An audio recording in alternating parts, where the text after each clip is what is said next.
Thursday, February 20th. Today is not only February 20th, it's also my only daughter's birthday today. So I think that means that I have done classes now on my birthday, on my husband's birthday, on my daughter's birthday, on my son's birthday. I am getting good at celebrating birthdays being online. So, welcome, you guys. I'm so glad you're here. Hey, Amy and April and Becky and Carla and Earl. And hey, there's Liz and Hunter and Elizabeth and Janessa and Kathy and Kara and Joseph and Lacey and Lori and Marilyn and um, lots and lots of people. Ooh, two Vickies. Awesome. Trista and Tina and Sheila and Shauna and all right. Welcome. I'm so glad to see you guys. All right. So I would love for you to tell me hi in the chat just so that I know you found the chat because we got to have some fun and we got to move kind of quickly because in our world right now, look at this crazy thing that I found out today. There was a survey that was done in 2021. And in 2021, they surveyed a bunch of young people. And I didn't look deep enough into it. Hello from freezing Nebraska. Oh my goodness. But so I don't know what age they were surveying, but they found in a survey of young people, they found that over half the young people believe that humanity is doomed. That's a crazy thing, you guys. But I would like to submit for examination here that part of the reason why people feel like humanity is doomed is because we don't know how to better ourselves. Because here's another thing, here's another survey I heard, and this survey, oh, I didn't write it down, but this survey, they said this, they said, this current generation is slated to be the first generation that is dumber than their parents. Can you believe that?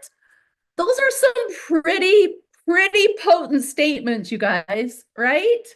Oh, look, okay. Oh, I gotta slow down here. And hello to Hunter and Jonathan and Diane and Chris and howdy from B. Horman. Awesome. Hey from Lacey. Hi there from Arlene. Hi. Hi from Reezy, Nebraska. Hello, friend. And everyone else that said hello. Thanks, you guys. Hello from Washington. Hi. So these two are two that I heard just this week, that half of the young people in 21, now remember that was right after COVID, right? So it might have been skewed a little bit, but half of them think that humanity is doomed, and this current generation is slated to be the first generation that's dumber than their parents. These are some big statements.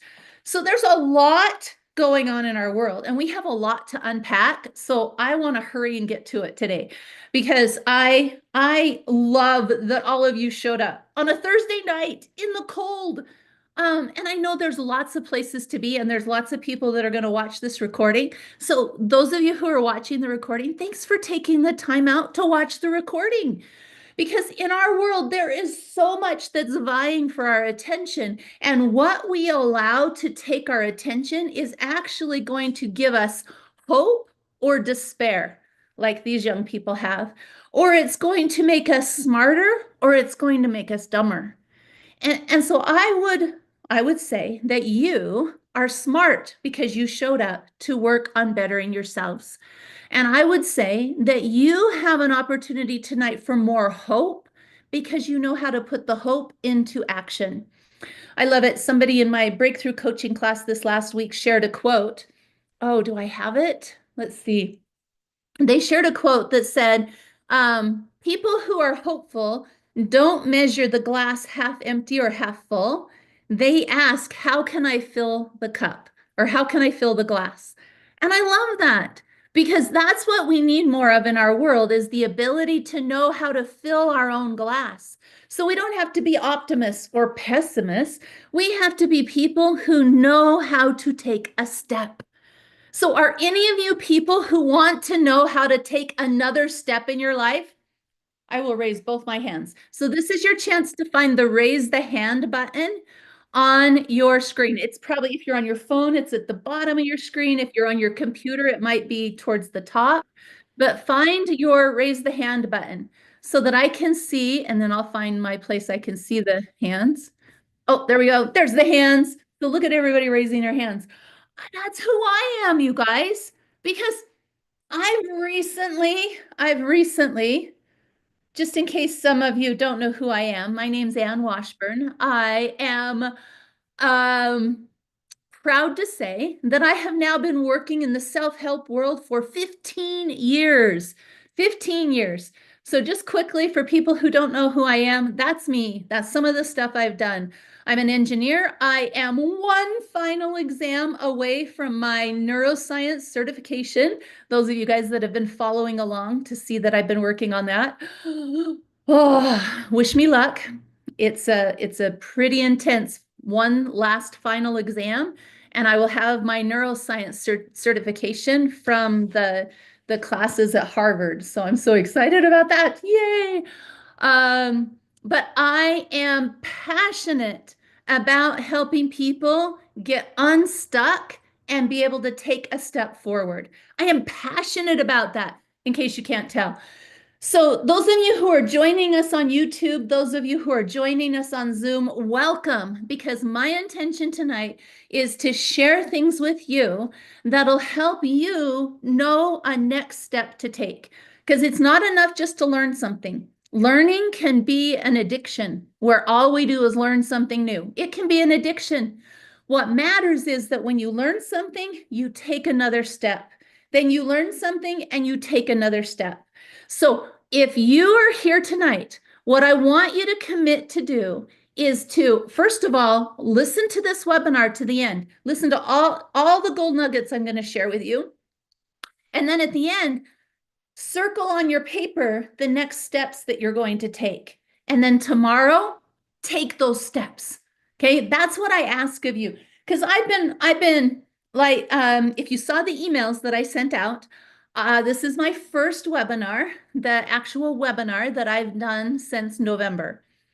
And the reason is because I've had a really hard couple of months.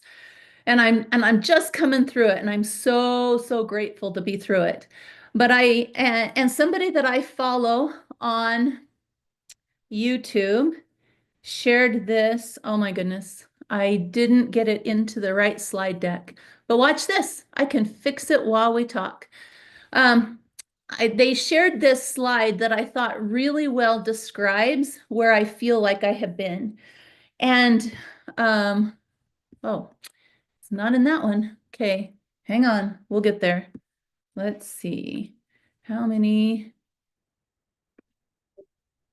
There we go. Because this last couple of months since the first week of January. So what happened?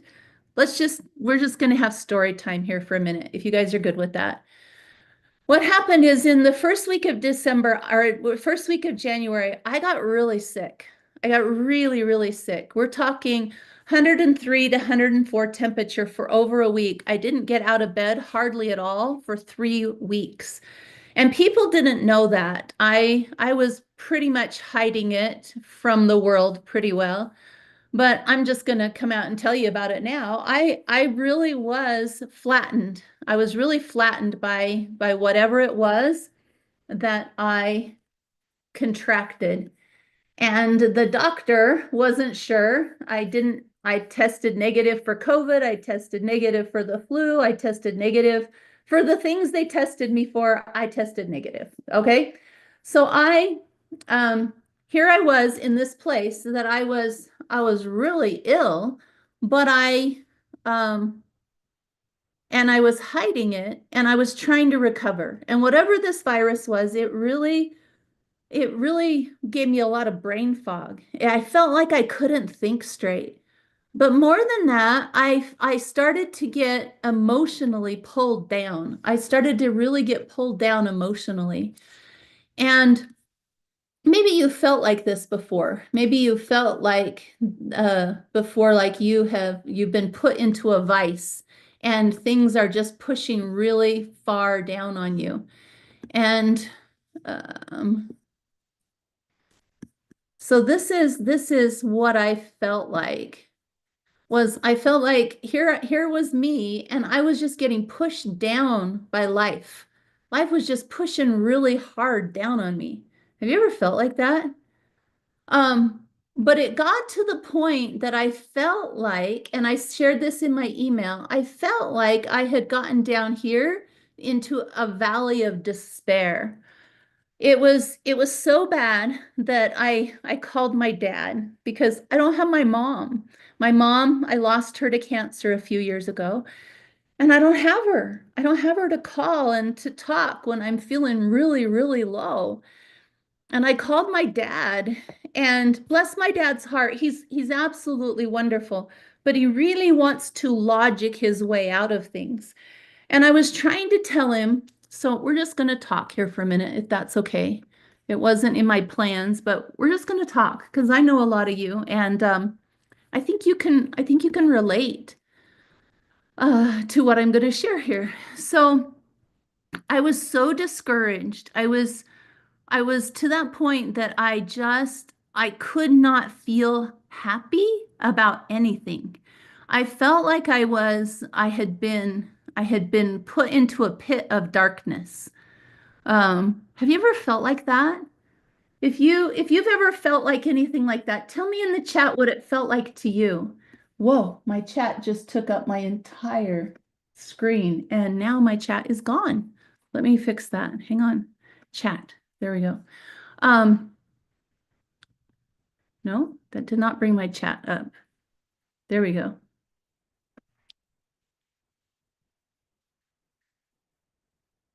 Okay. So I God, that'll make me cry. So I was to this point that nobody understood. I talked to my husband and my kids. They couldn't understand. So I was trying to call my mom and I couldn't. So I called my dad. And I just told him, I just said, Dad, no matter what I do, I just feel without hope. I feel hopeless. I feel so heavy and so dark, and I can't logic my way out of it. Because he's like, oh, well, you shouldn't feel that way. Has anybody ever said that to you? You shouldn't feel that way because, and then he has reasons, right? You shouldn't feel that way because your life is wonderful, because you help so many people, because you know those good meaning people that say those words, you shouldn't feel that way because, or you shouldn't think that way because. You know what I'm talking about, right? I felt like I was stuck in the vortex of a black hole. You can't feel, oh God, you guys, I'm gonna cry. You can't feel the sun. You can't feel the happy. You can see the sun, you know it's there, but you can't find the happy on the inside. Um, yeah, you know the joke is funny, but you can't find it on the inside. There's no bootstraps to pull myself up with. They just disappear, right? Heavy, hopeless. You guys get it. You don't want to get out of bed. Existing is painful. Um, no light, no hope. It feels like being in a deep hole without any ladder. You guys get it, right? Um, it's really hard, right, Vicky, to understand if you haven't been there. But the reality is, I really think that more and more of us are having this opportunity to be down in this valley of despair, this place where it just doesn't make sense. Um, and so for me, it felt like I'd been encased in really thick, hardened mud, and no light could get through the mud. And it made it really heavy to try to move. And it was super frustrating because you guys, I know all the tricks in the book, so to speak. Eat, breathe, I live, breathe, and eat this stuff all day long. I help people with this. I have the ability to look inside of someone and help them see what the stuck is. But when it comes to yourself, to be able to look in the inside of you, yourself, and see what it is, That's a whole different ball game, you guys. It's super hard to be able to, you can't throw yourself the rope. You can't, you can't look inside the darkness for yourself. And it's a it's a double-edged sword there we have to be careful with because like my dad, he's looking in my hole and he's going, Anne, there's no darkness down there. I don't know what's wrong with you. And I'm like, that's not helping, Dad. That's not helping. And bless his heart, he wanted to help so much, and there just was no logicking me my way out of it. So bless his heart, he sent me flowers. The roses there are from my dad because he's like, Anne, I don't know what to do, but I do know that whenever I see something beautiful, it reminds me of you. And so I'm sending you these flowers. Isn't that sweet, you guys? Everybody go, aw. It really was sweet. It was so sweet. See, here's the note right here. It says, just like I just said, when I see beautiful things, I think of you, and I'm so thankful that you're my daughter. I mean, it's really super sweet, but it couldn't logic me out of my darkness. It couldn't. And so I wrote this on my paper. I said, being in that place, um, and just so you know, just the last few days, I'm coming out of it. Just the last few days, I feel like the mud on me had cracked enough that some light rays are getting through. So I really want to talk about what that has taught me because I really believe that when we go into a dark place like that, it is not without compensation. Wow, I am off script and we're only a few minutes into our webinar. Are you good with off script? If you're not, private message me and I'll make it up to you. But we're off script. So the reality is this, okay? I believe that when we go into a pit of despair like that, it's not without compensation. What does that mean? That means that if we can be open to it, it can teach us things that are worth the darkness that we went through. And oh you guys, I am not by any means discounting anyone's darkness. And I'm also not being a therapist, and I'm not saying that if you are at a really dark place, you should not go get help. Am I clear there? If you can't find your way out of the dark, get help. It's really hard to get out alone. It is. It's really hard. So I'm not by any means substituting for medical help. Does that make sense? I have to give you the fine print in really big letters right here. Okay. I'm not, okay, clear. Great. Okay. But we can still have a conversation, right? Because we know what our darkness feels like. And definitely if you have any desire to take yourself off the planet, go call someone. Call, okay? Call. Don't go it alone because there's real things that try to stop us. And sometimes our chemicals in our body are in such a place we can't break out of it. So please go get help. Okay.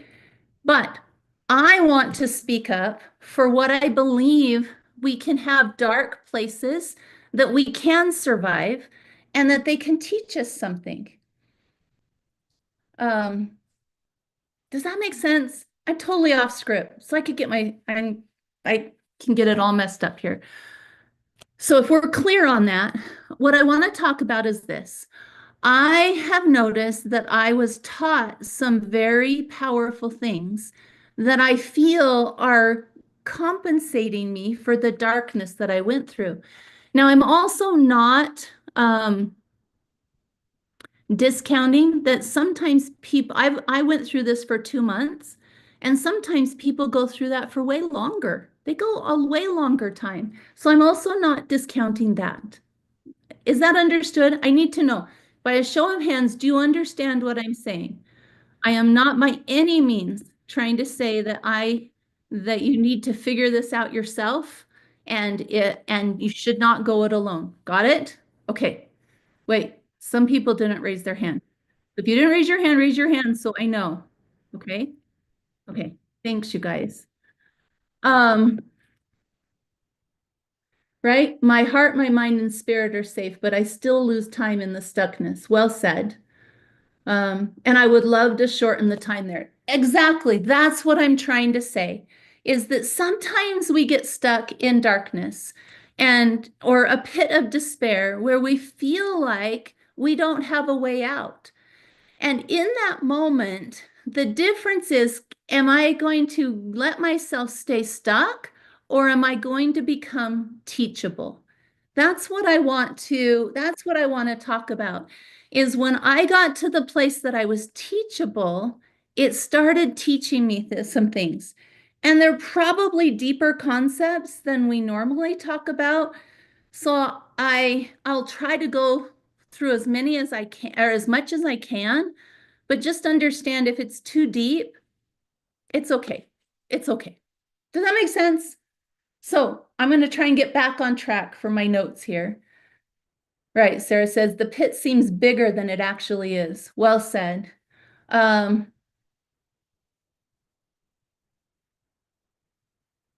oh, I love that, Brenda. That's awesome. Okay, so it does make sense, Becky says. Whatever you teach is always wonderful. I've been depressed myself lately, and I skipped another class to be with you tonight. I love it. I'm so glad you're here. Okay, so now that we're on the same page, we have an agreement. Let's talk. Okay, let's talk. And I think that we can use goals as a way to understand this. And so my intention for you tonight is that you come out of this by understanding something more than you did when you came in tonight. All right?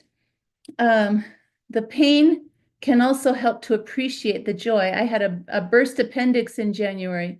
What? And you didn't tell me? And a lack of pain is an amazing thing. Oh my goodness, so true. My mom actually died in an emergency burst appendix, Vicky. And she had a near-death experience. She died on the operating table and they had to bring her back. So I know how dangerous burst appendix can be. That's amazing. But I love how you said that. Going through that much pain can make you realize that a lack of pain is an amazing thing. Okay, we're on the same page. We understand heavy, we understand dark, we know what it's like. We also know that we're not meant to stay there. We're not meant to stay in darkness. Or in despair. That's what I need to call it, despair. And there's three parts that cause our despair there. One is what's going through our head, one's what's going through our heart, and then the third is how our body's chemicals handle things. And I use the word chemical because what I've been learning in my neuroscience classes is that the language of our body is electricity, but the electricity is generated through chemical interactions. So this is why we take supplements. This is why going out in the sun affects how we feel. It's because the chemicals that our body uses and generates and absorbs affects the electrical signals that are sent out in our body. So all of our communication in our body happens through electrical signals, but the electrical signals are made through chemical interactions. Okay? So that's as deep as we have to go into the physics of our body right now. But it helps to us to understand why we can get stuck. Your body, one of the things that I've learned in neuroscience is we have certain kinds of neurons and that are called continuous pattern generators. So they are meant to be something that is trained and then it just repeats over and over and over and over and over again. Okay. So, for example, when you learn to ride a bicycle, a continuous pattern generator is created. And well, that's not quite as, it's a little more deep than that. But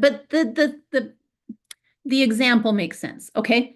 So we want to be able to have things happen through a continuous pattern generator that I don't have to think about. So like when you drive home, are there ever times that you pull into the driveway and you're like, huh, how did I get here? I mean, we can do it almost on autopilot because we have these pattern generators that are built into our system. So like over here, you can see this is where I practice the flute because I play the flute. There it is. And so I've got this piano and my flute. If I try to think too hard about the notes, I forget how to play all of them. I can't play them because they're now a pattern in my brain. Does that make sense? Well, those patterns can actually work against me. My raise the hand button went away. There it is. Those patterns can work against me because I can get stuck in a pattern that is hurting me. Because your brain doesn't care. Your brain doesn't care if something is good for you or not. Your brain cares if it will keep you alive and if it's familiar. Because familiar is comfortable. Well, I don't know how I just made balloons, but that was, oh, and a thumbs up. Okay. Well, there you go. My computer has a mind of its own tonight. It's entertaining. Um, uh, oh my goodness, wow. Okay, so we want these patterns, but we're in trouble when the patterns are things that are not good for our results. So let's look at goals for a minute. So I shared this because this is I liked this version of the Dunning-Kruger effect. Some of you may have heard of the Dunning-Kruger effect when we talk about competence, that we can have we can be, I can't remember the word, but we can be incompetent and not know things. Then we can know things and be incompetent. And then we can become competent and knowing, oh, unconscious, right?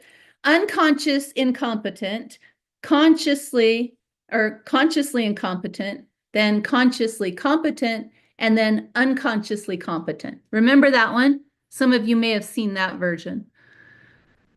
No? Oh, well, I guess I should have made a slide for that, but I didn't. Um, but this is another version of the same thing. So you can look up Dunning-Kruger effect, but this is another version that I like. So when we first start setting goals, we might set a goal and we put something on our vision board and we get it off quickly. And it's like, woohoo! I have high confidence I can achieve my goals. Woohoo! This is awesome. Been there, done that. I am a goal master. But then what happens is, so I love how this person labeled it the peak of Mount Stupid, because I might have high confidence, but I don't really know anything. My competence is low. I don't really know how goals work. So then I set some more goals and they don't happen, and I quickly fall down here. Okay, raise your hand if that's ever happened to you. You achieved a goal and you thought, I can do this. And then you tried for another goal and it failed miserably, right? Oh, so been there. So then we fall down into this valley of despair. And it's like, what in the heck? What am I going to do? And some of us, so now we have a choice. I either am going to be stuck here or I'm teachable. I've got to become one or the other. I'm going to either be, I can't be nothing. I'm going to be stuck or teachable in this valley of despair.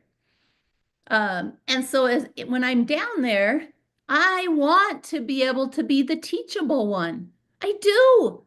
But sometimes I don't know how or why the stuck seems more possible, more probable, more interesting, more alluring.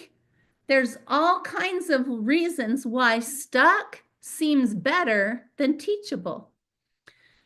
So tonight I want to uncover why we will choose stuck over teachable. Are you in? Should we unpack it? Yeah? I don't know how to make those balloons. I don't know what I did, but that was pretty cool. I should do balloons. All right. So what we're going to need, okay. I got three raise the hands and five yeses in the chat. So let's try it all together. Raise your hand if you're ready to unpack and become teachable instead of stuck. Awesome. Awesome.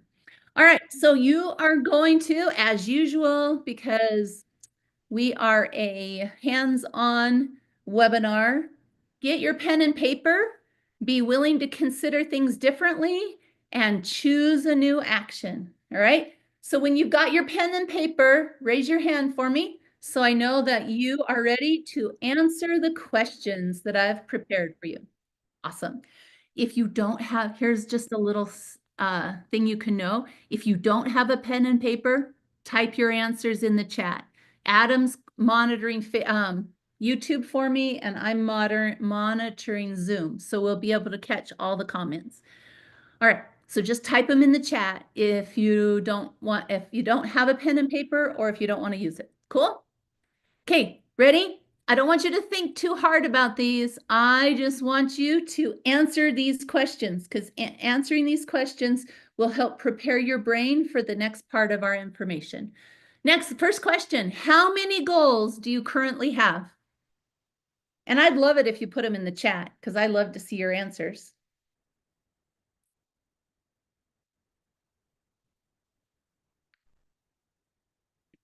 Okay, how many do you have?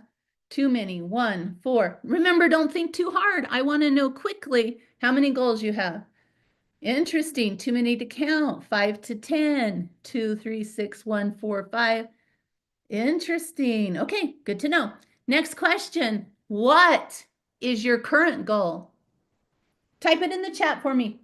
I want to know, what is your current goal? Can you tell me? This is a little bit of a test. Because if you can't quickly tell me what your goal is it really your goal?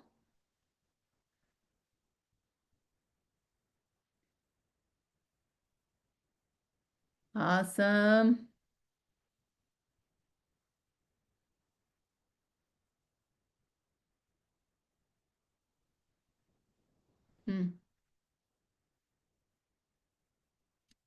All right. Okay, so part of what I'm teaching you here is that well, we'll talk about it when you've answered all the questions. Okay, ready? Next question is, what goal did you work on today? What goal did you work on today? Tell me what you worked on.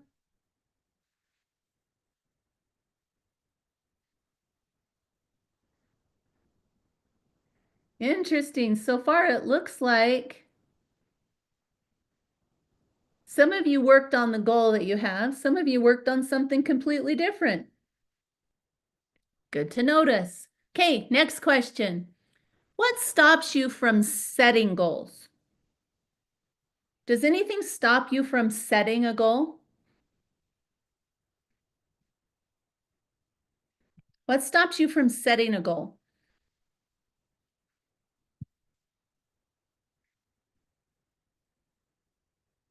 Past goal failures, fear of failure, sometimes distractions, not being present enough to think about it, belief that I can, laziness,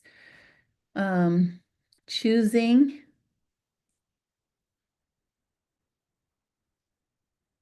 What if it's wrong? Good one, Sarah. Fear of success, overwhelmed. Wait, I want to go back and I missed one here.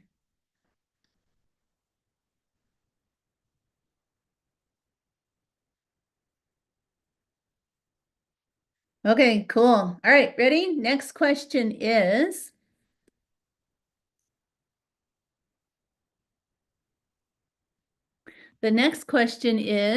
what stops you from achieving your goals? Is it different than what stops you from setting them? Because a lot of you said what you're afraid of is failure. That's why you don't set the goal. So tell me, what stops you from achieving your goal? What causes failure in your goals? That might be a really good way to ask it. What causes failure in your goals?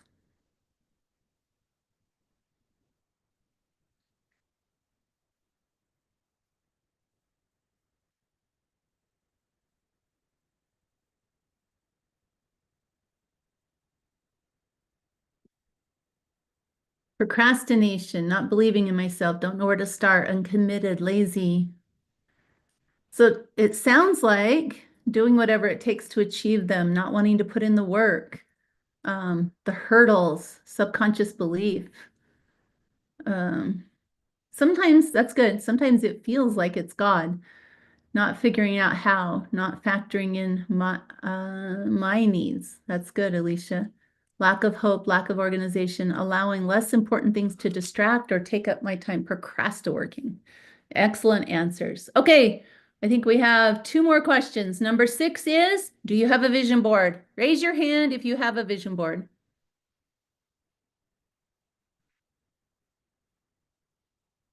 Excellent. Okay, right? Okay. Yeah, right. It's not updated. Okay. So the next question is, why do you have a vision board? Do you know why? Why do you have a vision board? Can you tell me in the chat? And maybe your answer is because somebody told me to, or because I hope it will help, or there you go, because I want to manifest something. Because I went to a Kirk Duncan 3 Key Elements event. Have one, don't use it. And to give me energy. Stubbornness. Good, Joseph. To focus the mind. Well, you want to know what? So we'll start with number 7 there. The reason why to have a vision board, I have been teaching vision boards for 15 years, and I wasn't clear on why to have a vision board until I went into my neuroscience classes. And now that I've been through my neuroscience classes, I understand what a vision board is.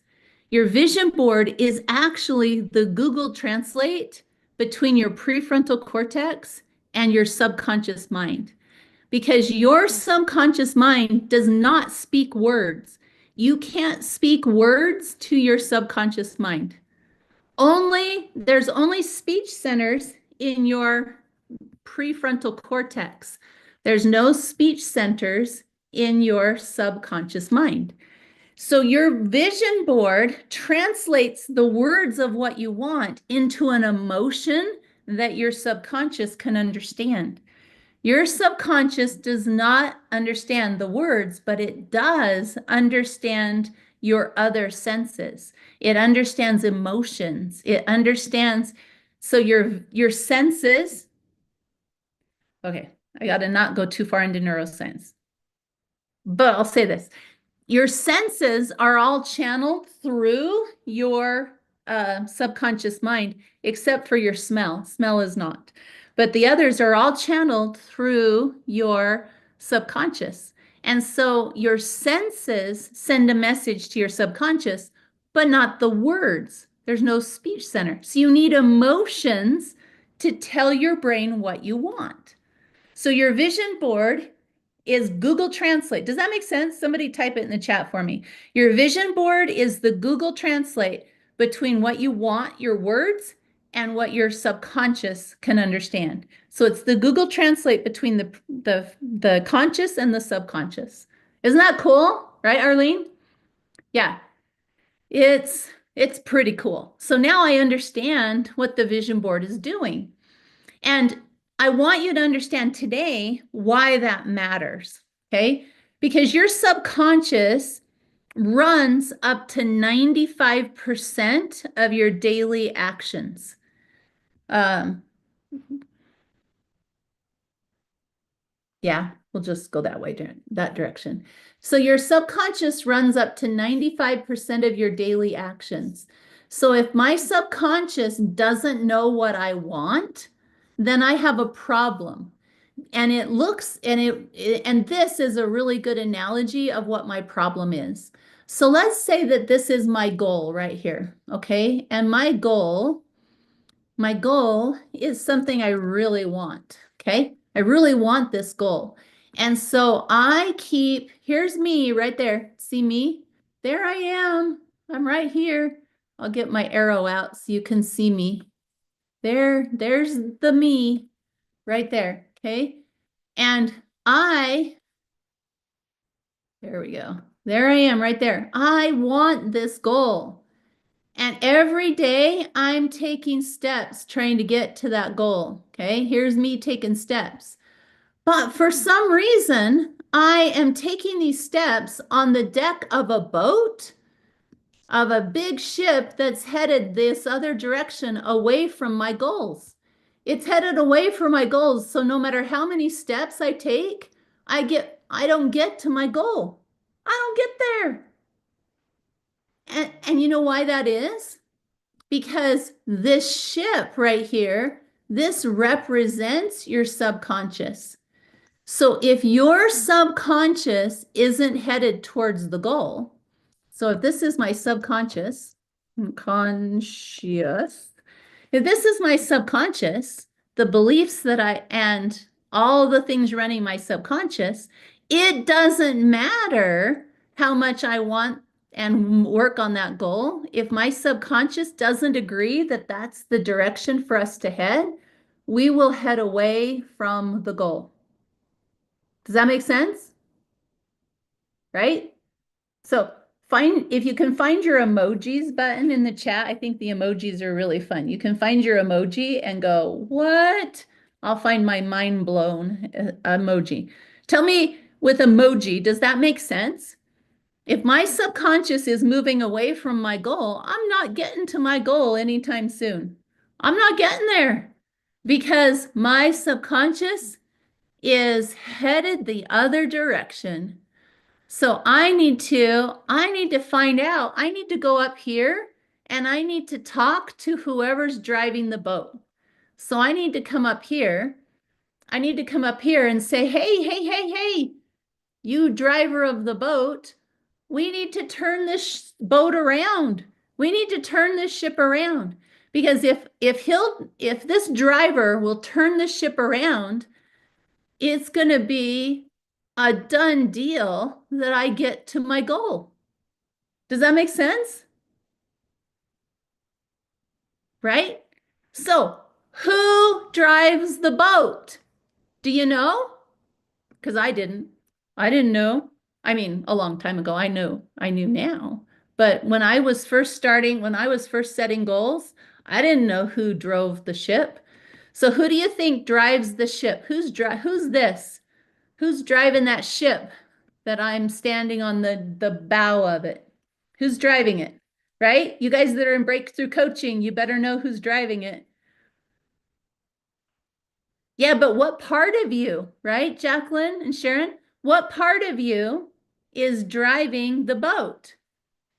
The part of you that is driving this boat is who at your subconscious level you believe you are. So your identity is driving, identify, identity. There we go. Your identity or who your subconscious believes you are at a subconscious level. That's who's driving the boat. So your identity, or we can say who I believe I am at a subconscious level. So this means because the reason we know we need to look at this is because there's times when I feel like I'm doing really well. I'm doing really well in life. I'm like at a high. Oh, I've got to go. Let me go get another slide here. So in life, I want to use this one right here. So in life, we have ups and downs. Have you noticed that in life we have ups and downs? And these ups and downs, there we go. Okay, so in life we have ups and downs. Let me get rid of this extra stuff here. We don't need all of this. Okay. All right. So we have ups and downs. And the problem is that in life, here we go. There we go. So let's get a little guy. There we go. It's just really hard in Keynote to make a sine wave, so I knew I had one. I just had to go get it right here. Okay, so here's me, and I'm going along, and I have ups and downs. So if I'm up here at the top and I'm like, woohoo, I'm doing awesome. I am moving towards my goal. Look at me go. And then I fall off and I'm like, I'm not moving towards my goal. Look at me lay here. Ugh. Which one is the real you? Are you the woohoo, this is me, let's go? Or are you this guy? Ugh. Which one's you? Right, Chris? They're both me. Okay, so which one do you identify with more? That's a dangerous word in our current world. But which one do you identify with? Do you identify with this person and go, yeah, when I'm on top of my world, that's who I really am? Or is it when you're down here, you're like, oh, no, that's who I really am? Which one do you more identify with? Okay, because yes, you're right. They're both you because it's you going up and down. Woohoo! Hear me? Here am I going. Woohoo! Up and down. This is life. Life is an up and down. It's an absolute up and down. Um, Jonathan, sliding down a hill is fun as long as I climb up again and make progress. Okay, but the question is this, Jonathan. When you're at the top, does that feel more like who you are? Or when you're at the bottom, does that feel more like who you are? Which one? Because the reality is our ego, if you study psychology, your ego identifies with the top. Your ego says, oh yeah, who I am up here, this is who I am. But if you at a subconscious level agreed with that this was who you are, then you would climb back up really quick. Like you said, Jonathan, as soon as I slide down, I would get right back up. Woohoo, I'm there. I'm so there. But the reality is sometimes it's when we're up here at the top that we do the most self-sabotage. We actually try to push ourselves back to the bottom. And the reason for that is this. The reason is because we have a baseline level of what we think our value is. We have a baseline level of our value. And so my value, if my value is right here, whether I'm in a good spot or a bad spot, my subconscious is going to try to bring me back to baseline. So, baseline. Baseline is where I will end up. So it looks like this. Maybe I set a goal and I achieved that goal. Woohoo! That was so awesome. I achieved that goal. Where's my goal? Here. I set that goal. I achieved that goal. But if my identity at my core doesn't agree that that's who I am, my subconscious will nudge me back towards my baseline. So this happened to me when I was first setting goals. So I left my engineering career to join Three Key Elements and become a professional speaker and a coach. That was a big leap of faith. And I had daily goals, or not daily goals, I had daily goals, but I had monthly quotas that I had to meet. I had monthly numbers. And numbers is something that when we start measuring numbers, that can really mess us up. Or not mess us up. It can really show us what we think our value is. So if my baseline value, so let's say my baseline of what I think I'm worth is, let's say I have a baseline of I'm worth, let's see, when I first started doing personal mentoring, the first person who signed up to personal mentoring with me paid $250 to mentor with me for an entire year. They paid that. And actually, that's not true. They paid 500. They paid 500. And the reason I know this is it was my brother. and I had to talk my brother into doing that. And he did $250 and then he did 250 in trade. So it was a total of 500. So my baseline value number was $500. So then the next month, I had another person sign up to mentor with me. But this person, when they signed up to mentor with me 15 years ago, this person, they paid 1,500 to mentor with me for a year. Well, this number that I was at, I liked it a lot, but it didn't match my belief system about me in my subconscious. So for the next 3 months, I didn't have anybody sign up to work with me. Nobody was working with me. Nobody wanted to work with me because I was at a subconscious level sending out the message to the world that my baseline was 500. Is this too much information? Um, the Icarus syndrome, right? If I start getting too high, I hurry back down to not get burned. So true, so true. Okay. So now I was having no results. I was having no results because that was helping me be at my baseline. Your subconscious cares about your baseline. It's trying to help you. Your subconscious is wired. Oh, I'm just going to say this, and if it ruffles feathers, so be it. Your subconscious is equivalent to your natural man, and your natural man is an enemy to God, is what the scripture says. So think about what that means. So what that means is this: your natural man cares about safety and comfort. Safety and comfort. So staying safe and would be the equivalent of staying at my baseline. So my subconscious wants me at my baseline because baseline equals safe and comfortable. Equals safe and comfy. Well, if you want to use the same scripture, the whole purpose of, in my belief system, the whole purpose that God put us down on this planet for was growth, right? Was to raise my baseline.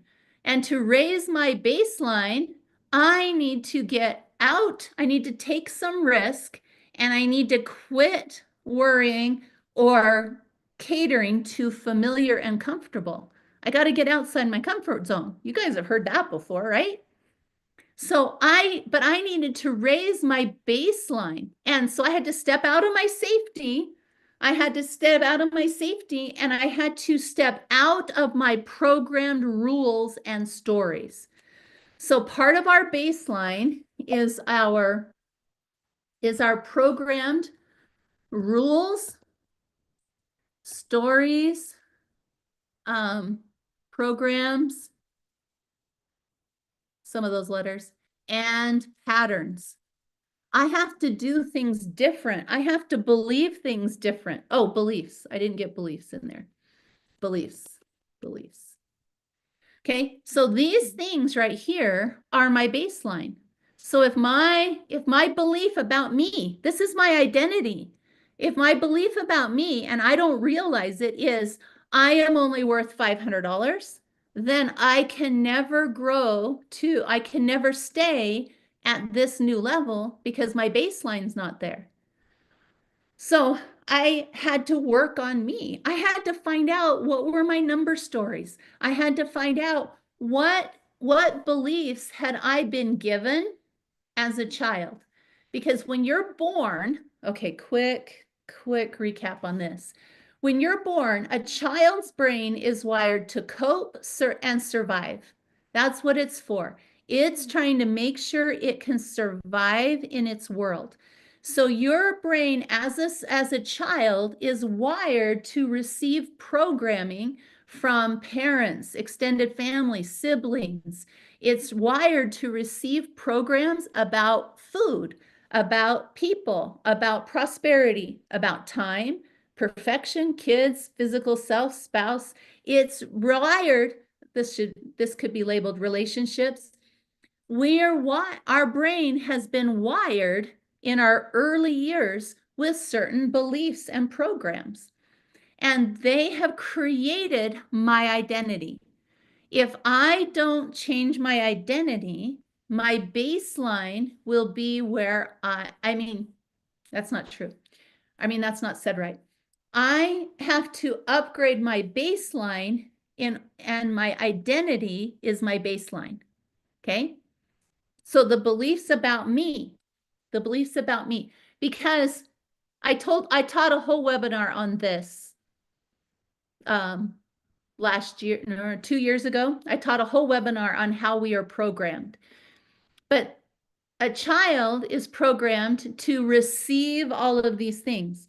Well, an adult's brain is actually wired to find the patterns, to seek them out, to make choices and heal or upgrade. That's what the prefrontal cortex, the adult brain, this part doesn't come fully online until about age 26. 26 years old. So we had 25 years of getting programmed, and then we have the next 75 years to change and choose the programming we want. We were given one set of programming. This is why we are all risen. We are all brought up. We are all brought up in a broken home of sorts. Everybody. Nobody gets raised in a perfect home because this isn't a planet of perfect. There's no perfect anywhere. In fact, perfect is the enemy of growth. It's actually the end of growth. If you have perfect, there is no more growth. And we're here to grow. So that means that as an adult, I'm spending the next 75 years of my life finding ways to raise my baseline. How do I get my identity to be higher so that my baseline can be in a place that I can achieve my goals better? Oh, okay. Are we going too deep? Is this cool? So I want to raise my baseline. Okay, raise your hand if you're still with me so I know. Okay. Okay. At least 20 of us. So, all right, we're good. Okay. So if I can raise my baseline, now I can own my new numbers or I can own my new results so that I won't keep sabotaging. Another number that this works with is the number on the scale. So we'll just use me as the example. So 2 years ago, my number on the scale was 210 pounds. That was my number on the scales. And it didn't matter what I did. That was my baseline. I guess I should put it right back down here. That was my baseline. And no matter what I did, that baseline didn't change. It might budge a little bit, but I was to the point that I could, I was, I'd tried so many different diets to try to figure out what was going on. So at this particular point in time, about not quite 2 years ago, I was eating 800 calories a day. I was going to CrossFit. I was working out and having very low calories, and I was not letting go of weight, which doesn't science out very well. And the doctor's like, I don't know what's wrong with you. I don't know what's going on. It got to the point I was passing out, but I could not let go of weight. That's how strong my baseline was. Our brain is wired to do whatever it can to hold a baseline. So pounds is another one. Well, long story short, the doctor and I worked together and I got a continuous glucose monitor and we went and watched what was going on in my body. And now, and so I changed my baseline to be 179 is my new baseline. So my old baseline was there. Here's my new baseline. So it is another baseline because if I go below it, I get pulled right back. If I go above it, I get pulled right back. But the point is, our results are determined by our identity. And our identity is a baseline that we keep getting pulled back to. So I want to raise my identity. Cool? Yes? Anybody else? You want to raise your identity? I know I did. I want to get my ship turned around and I want to raise my identity. I want to figure it out. So my identity is my return to state. So I needed to understand what was fighting against my goals. I needed to recognize what the war was. And oh, I have so many things that I could share. Can you guys stay till midnight? Um, Probably not. But we'll have another webinar, right? Blanche is like, no, I cannot. No, we can't stay till midnight. I can't stay till midnight. But we'll have another webinar. But I want to cover a few things really fast. So one of the things that helped me a lot was to be able to understand what is the actual war.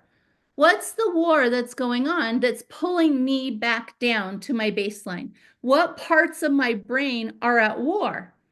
And so I heard somebody explain it this way that I thought was really good. And that is, oh, I didn't, okay, let me find this slide really quick because I didn't pull this slide over. Okay, let's use that one. Copy, paste, and then this way. Okay, so somebody drew this for me. I thought this was really great. And share the screen. So what's going on is here is the war. The war is between, oh, there we go. The war is between my old self and my new self. Because the reality is, when you're trying to raise your baseline, the third way that we can look at this is we are trying to become a new version of ourselves. The reason we set goals is to become the kind of person who can achieve that goal. That's the purpose of setting a goal. So when I'm looking at my vision board, I want to imagine me as that kind of person who can achieve that goal. I want to be that, I want to have the emotions of that new person, right?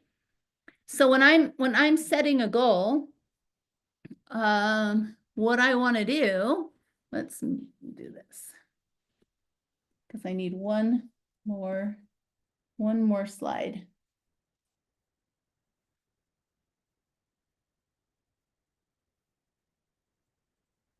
Okay, so when you set a goal, the purpose of setting the goal is because when I set the goal, if this is the goal that I set, I cannot be the same person when I arrive at that goal as I am when I set the goal. I will become a new version of myself when I arrive at that goal. That's why we set goals. We set goals to become a better version of ourselves. If we don't improve, if we don't raise our identity, then we will only be able to accomplish goals that match who we currently are. So the reason for a goal, so let me say it one more time. The reason for a goal is what? It's to become the kind of person that can achieve that goal. So really, when I set a goal, my goal is to become this person that can achieve that goal. So somebody has the goal of getting a new car. Well, if I set a goal of getting a new car, I will become the kind of person that can get that car. Otherwise, I'm going to stay the kind of person that has the kind of car I currently have. I need to upgrade me to arrive at that goal. Does that make sense? Yes? You follow me? Raise your hand if you follow me on that. That's the purpose of a goal. So the purpose of a goal is to become the kind of person that can achieve that goal. The purpose of the vision board is to translate to your subconscious the emotion of wanting that goal. And then the third part is I need to raise my identity so that I can become, so that I can, so that my subconscious will, oh my gosh, seriously? There, there we go. So that my subconscious will agree with me and not fight me getting that new goal. So we have to look at what the war actually is. So the war is this. When I set the goal, I now have a new version of me that is trying to be born. It's trying to be the norm. It's trying to, this is the new me. This is the old me. They are in a battle. And the reality is they can't both live. One of them has to die. And the reason I say it that way is because it feels like that to your subconscious. Your subconscious is wired for survival, right? Your subconscious is wired to survive. So if your subconscious is wired to survive, it's going to fight against everything your new self is trying to do. So this means, let's say I set a goal today that I want to go to the gym every day for the next week. Okay. I set that goal. And right now, your current self is more than happy to set a goal for the future, as long as it doesn't have to do anything right now. Okay. This is the really deep part. So stay with me here. Yourself, my current self, if I ask somebody, hey, do you want to be healthier next year? They're like, oh yeah, I want to be healthier next year. Your subconscious will totally agree to being healthier next year, as long as it doesn't have to do anything today. Your old self is like, sure, no problem. Yes, next year. Let's be healthier, as long as I don't have to do anything today. But then you wake up the next morning and your new self that wants to be healthier next year goes, let's go to the gym. And the old self goes, no, I want to be healthier next year, not right now. I don't want to be healthier now. No, that's a next year thing, right? Are you following me on this? Our subconscious loves the goal to be over there, not right here. So now the way the old self fights is with resistance. Resistance is the weapon of your old self. And so it'll resist in any way it can. Oh, you know what? It's too dark. I'm not going to go to the gym. Or, oh, it's too cold. I'm not going to go to the gym. Or, I can't remember where I put my shoes. I can't go to the gym. Those are all indicators of resistance. Those are indicators that your subconscious is fighting to stay at baseline, because part of you doesn't believe you are an exerciser. So one of the things that we can do to raise our identity is to identify ourselves as the kind of person who achieves the goal. So if my goal is I want to go to the gym, or my overarching goal is I want to be healthier next year. So to be healthier next year, I'm going to go to the gym every day this week. Well, then I need to identify myself as an exerciser. Oh, yeah, I'm a gym rat for sure. Me, I identify myself. I'm a CrossFit person. I go to CrossFit. But I need to identify myself. I can put that on my vision board. I can put it with my goal. I want to be healthier. So my identity that I'm working on is I am a healthy person. I'm a healthy person. I am an exerciser. I need to add my identity to my goal. Does that make sense, you guys? Oh my goodness, you live in my head. I know, right? So now think back to your goal. Think back to your goal that you're working on. What identity do you need to accomplish that goal? What identity do you need? Identify with your goal and put it in the chat for me. So if your goal is to Exercise. I'm an exerciser. Put that in the chat. Tell me what you identify as. If your goal is to get a new car, what is your identity? Let's see if you can put an identity to it. I'm a business owner. I'm an exerciser. I'm organized. I'm an organized being. I'm an organized person. I am a cryo student. Awesome. I think it's Cairo though, right? Cairo? I'm a life coach. I'm a chiropractor. I'm strong enough to run a Spartan race. I'm a graduate student. I'm an exerciser. I'm a healthy eater. Okay, so now, if that's who you are, if you're a healthy eater, when you go to the fridge, what do you pull out of the fridge? If you go to the fridge and you start to pull out the cheesecake, but you say, "Oh, I'm a healthy eater," that can make it easier to put the cheesecake back and take out the carrots and the hummus or whatever is healthy to you, right? Or the green olives or the veggies. So if I can identify with it, now it helps me to stay connected to the clarity of my new goal, my clarity of my new self. So notice the weapon of my new self is clarity and why. Clarity and why. So, Nicole, let's use yours. She said, I am punctual. So if your goal is to be punctual, oh,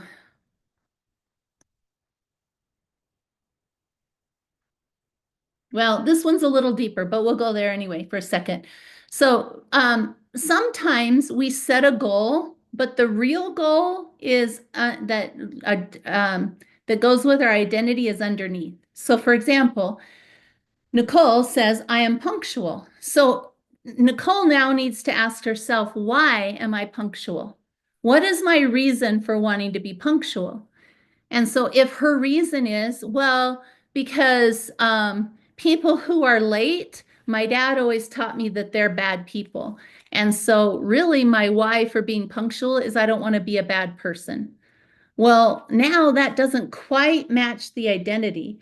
Punctual is my reason for being punctual is because I want to be a good person in the eyes of my dad. That doesn't quite match.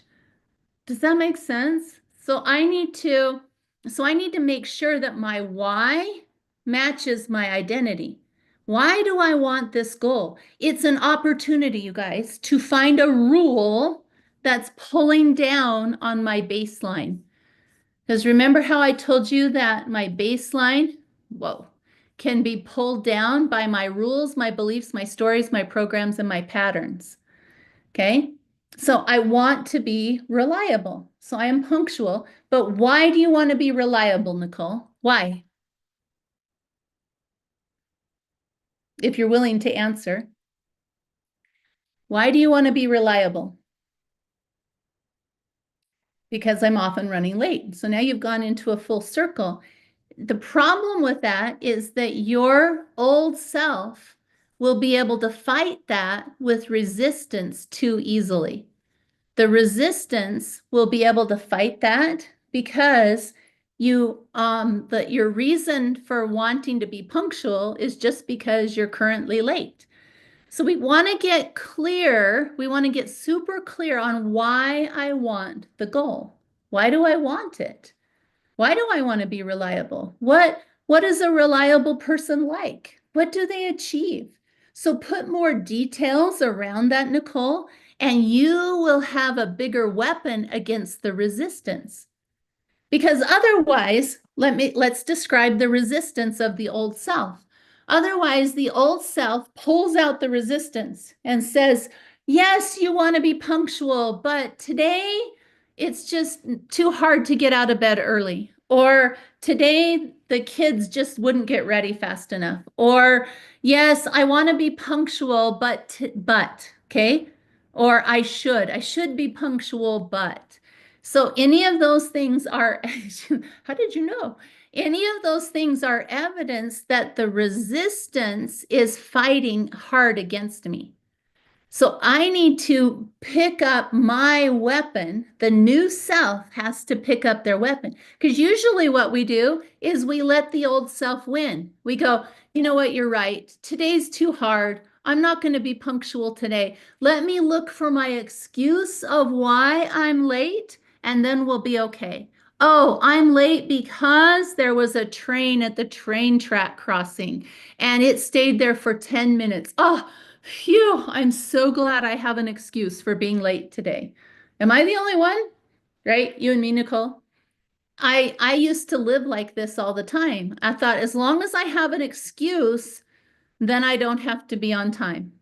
And so I never became the punctual person because I didn't identify with that punctual person.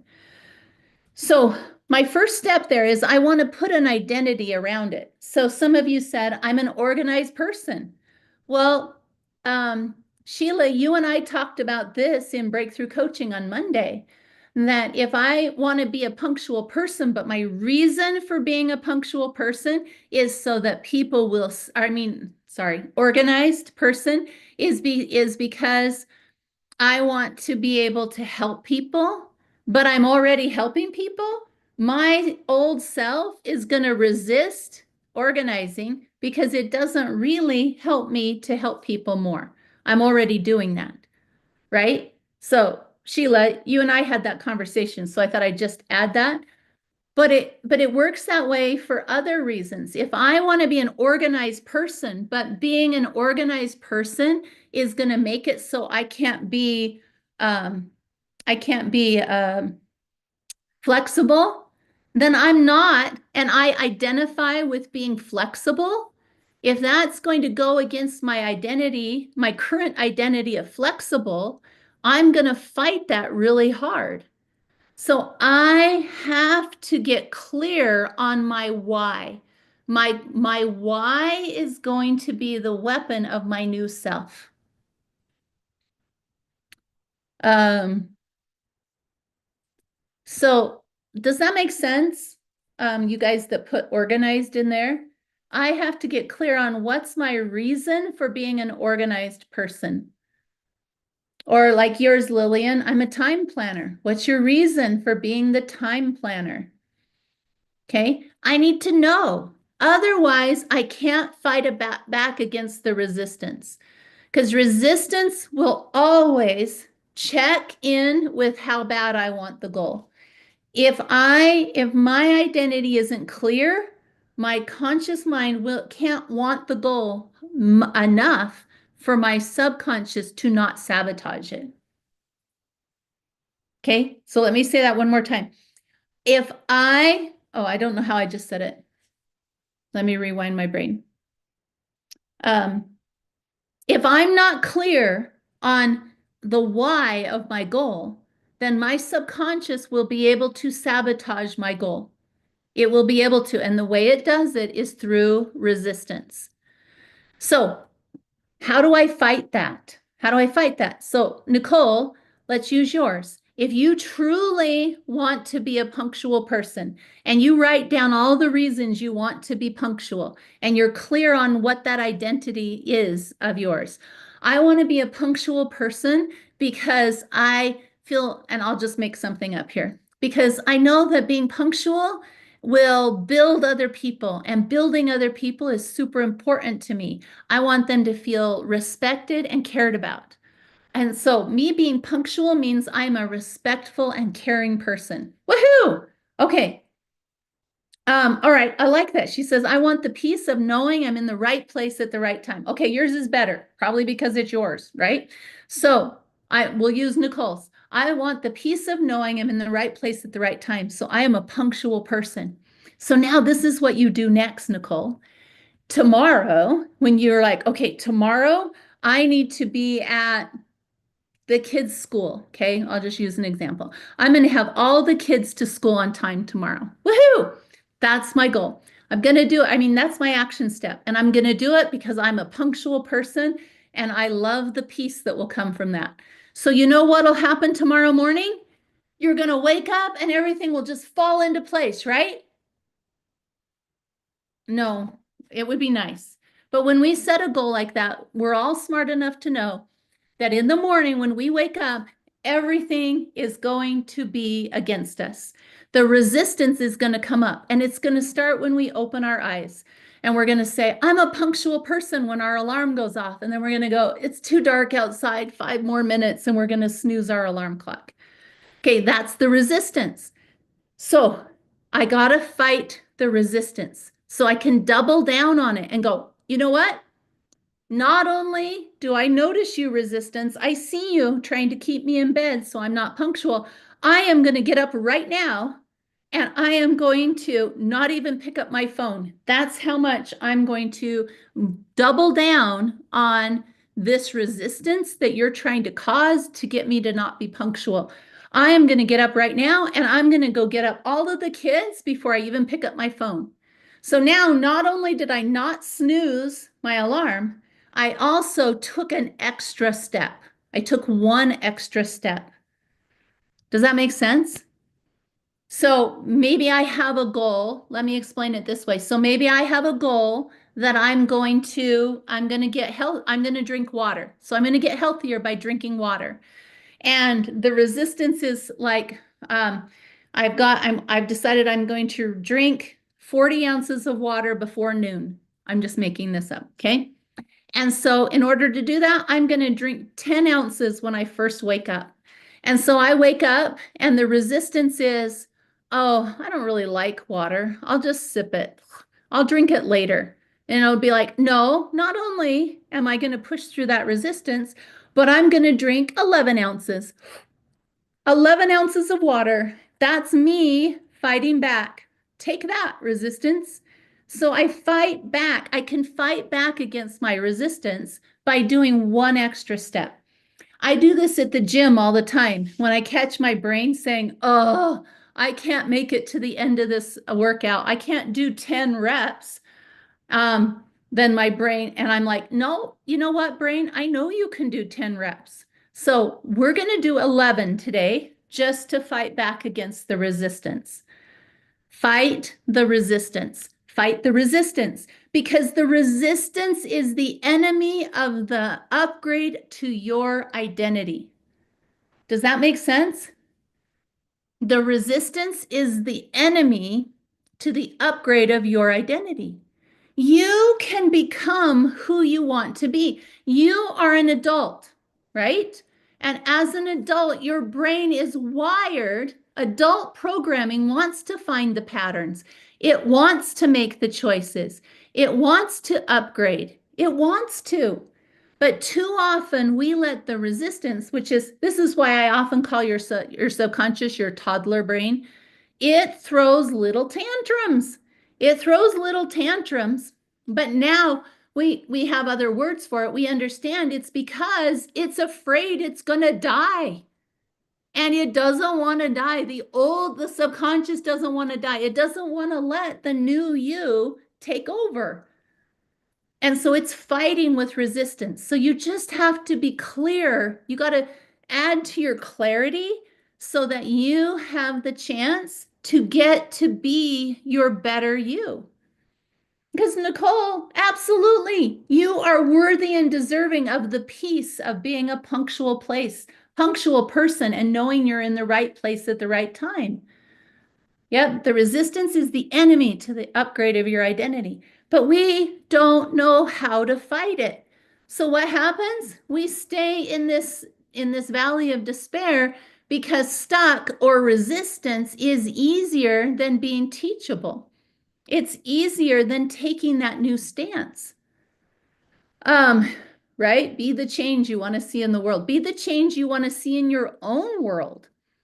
And so when we become teachable, it means that I can now start up this slope. And the slope here, guys, a little bit too big. As I start up this slope, I become more competent. My competence improves and my confidence. So my identity improving, the reason I want to keep improving my identity is I can get to a place where I feel confident and competent. Does that mean I'll have no more problems? No, it does not. because you're not on the planet of no problems. There will always be ups and downs in life. Always, always, always, always. How long? Always. There will always be ups and downs in our life, but we can still raise the baseline of where we go back to. So the way I like to look at this is I like to look at I'm going to have ups and downs, but those ups and downs are going to head in a generally upward direction. So I will have downs and ups. But as I raise my identity, it'll get to where my new lows. Whoa, not that one. Let's try this. It'll get to where my new lows are actually higher than my old highs back here as I work in an upward direction. So you guys, we really are working ourselves through that slope of enlightenment, which is super encouraging to me because I didn't know, and this is why I chose to teach this, was because the low place that I found myself for the last 2 months felt so stuck. But one of the things that I was taught, okay, so I told you that I feel like that you're taught things that eventually, not immediately, make it worth the hard thing that you went through. Because we all go through hard things, and some things are hard, and they're hard to the point it's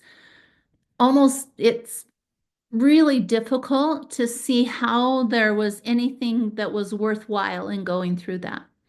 I still have hurt things in my past that I look at those. Oh, I'll just tell you. Part of why this last 2 months was so hard for me was because I felt almost like I was going through um a life review of everything that had ever gone wrong in my life.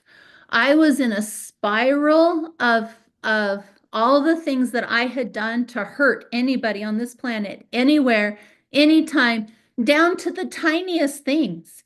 They just were swirling in my head and I could not get past them.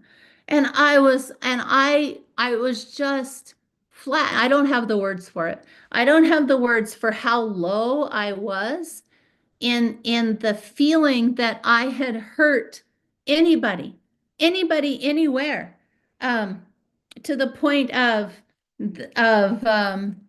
remembering like a girl that she had tried to tell me a message of oh, how do I tell you without telling you? Just down to the little things like where I didn't share my cupcake when I was little, and where I didn't that I missed inviting somebody to my birthday party and they felt bad about it and I just hadn't considered it, to the point where to just even little things, even big things. So there's big things that I've done to hurt my kids unintentionally. None of them, most of them were not intentional. I'm not a mean person, but I was just being racked with the torment of of of every little thing I'd ever done. And I'm like, why? Why am I stuck in this? What is it? And it was the same thing. I kept pushing against it. So it kept me stuck instead of teachable. And so the as I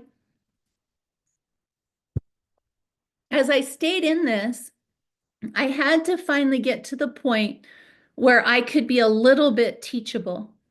And as soon as I could be a little bit teachable, I started getting taught some really big things. Oh, okay. I lost the mouse. Here's the mouse.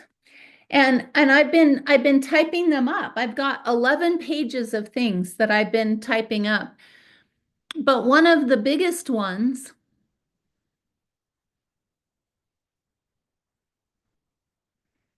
Um,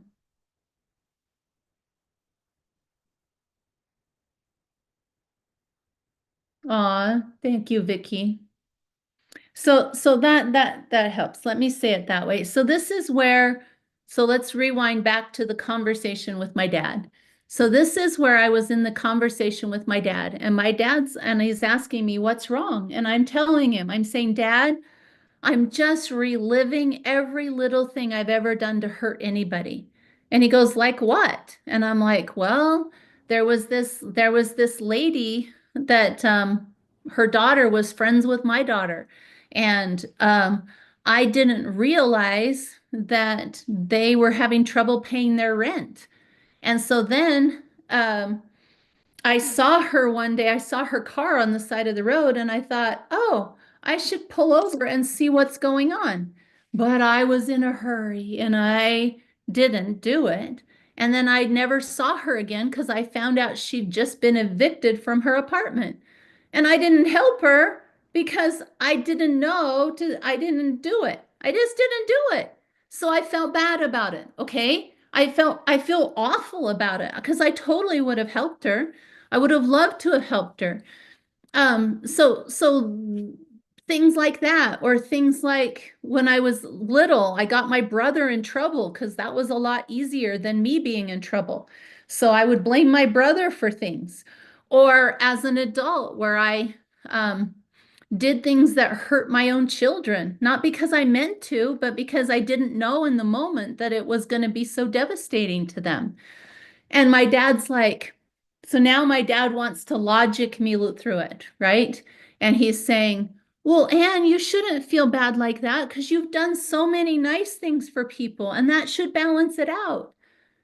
The problem is when you're in that valley of despair, the logic doesn't matter, right?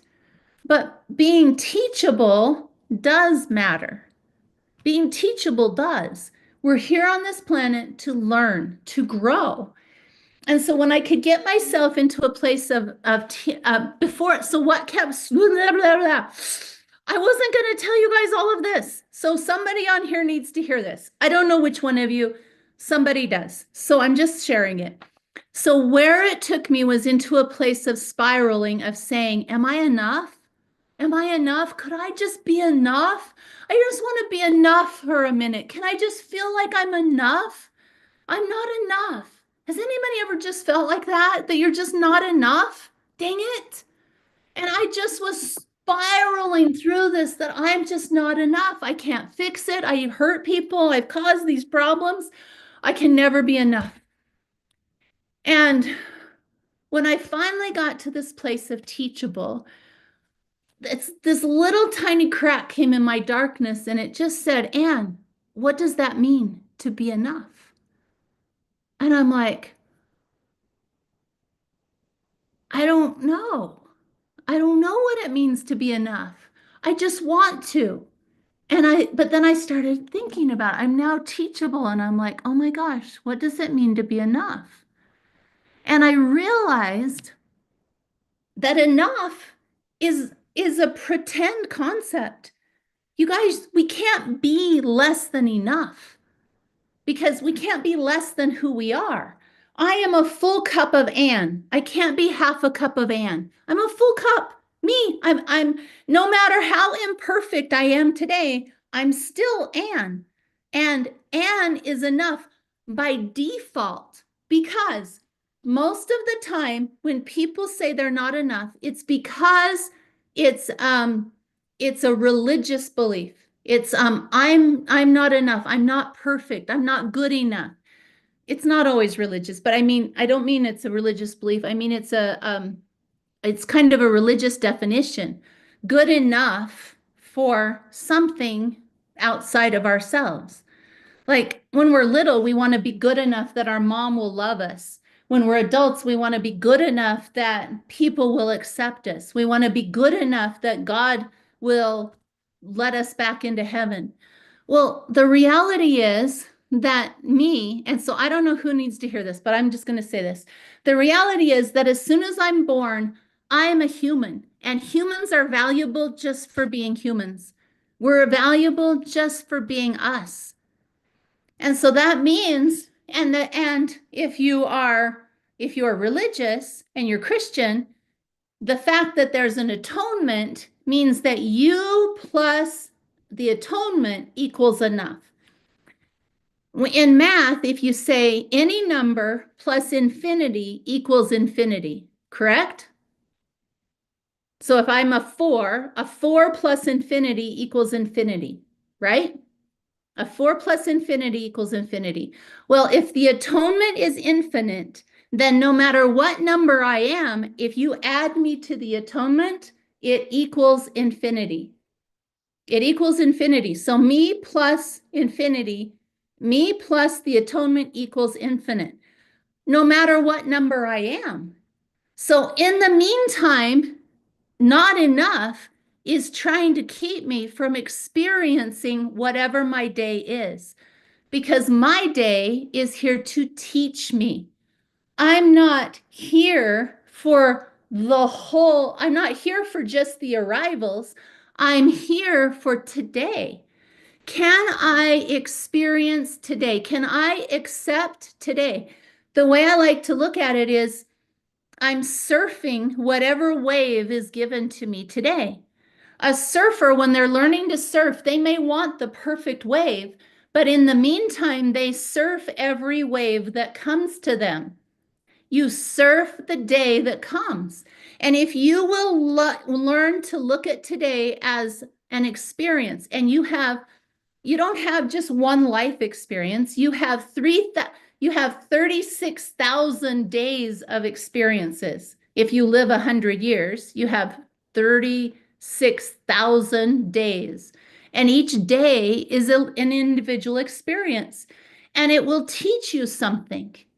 And you are enough in your imperfection. We don't have to be perfect. We don't have to be better before we have value. We have value and we're imperfect. Um,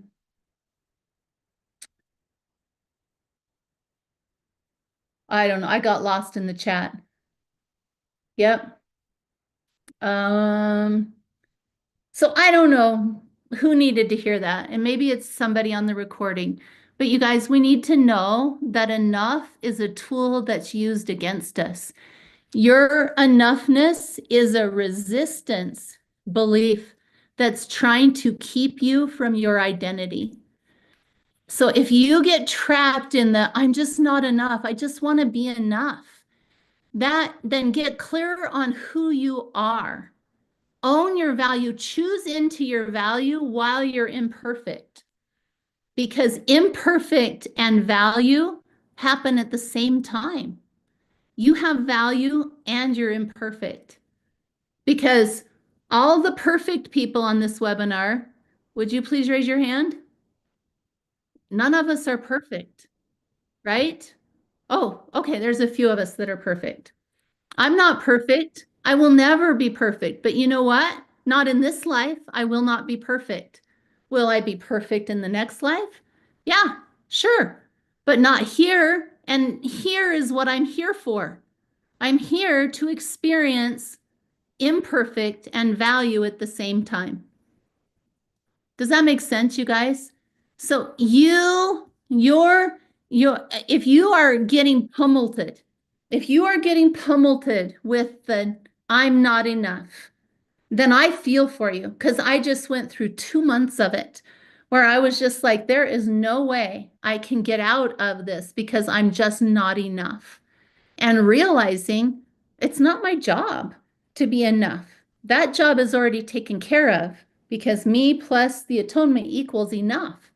My job is to not give into the resistance of believing that being not enough means I cannot grow.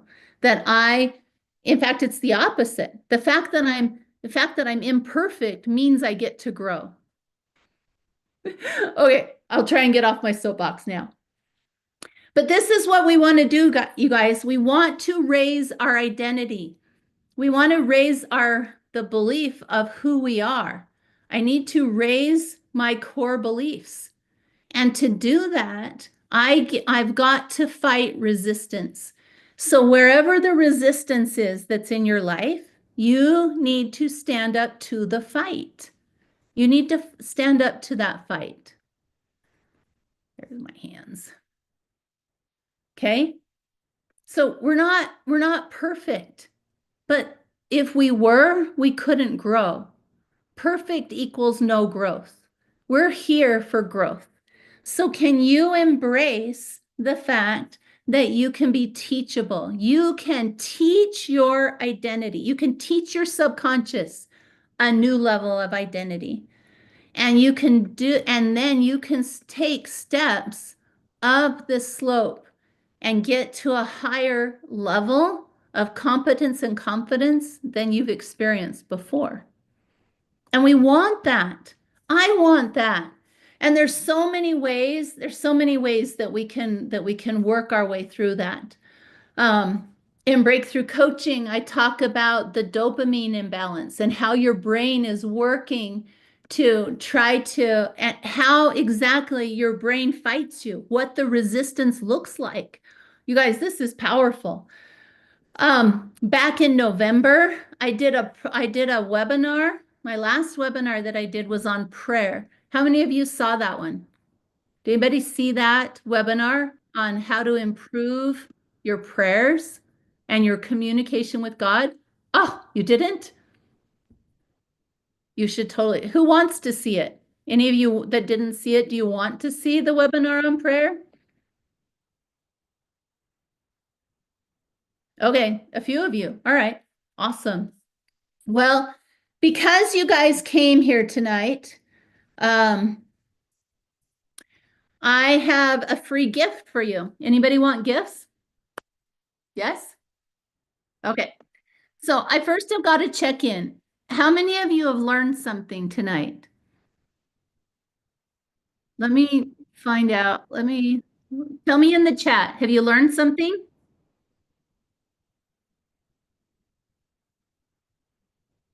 Awesome. Vicky, you have blown my mind. Okay, good. Maybe I was talking to you tonight because I went off script a lot. Here was the script, and we did not cover it, but that's okay. I didn't even look at it once.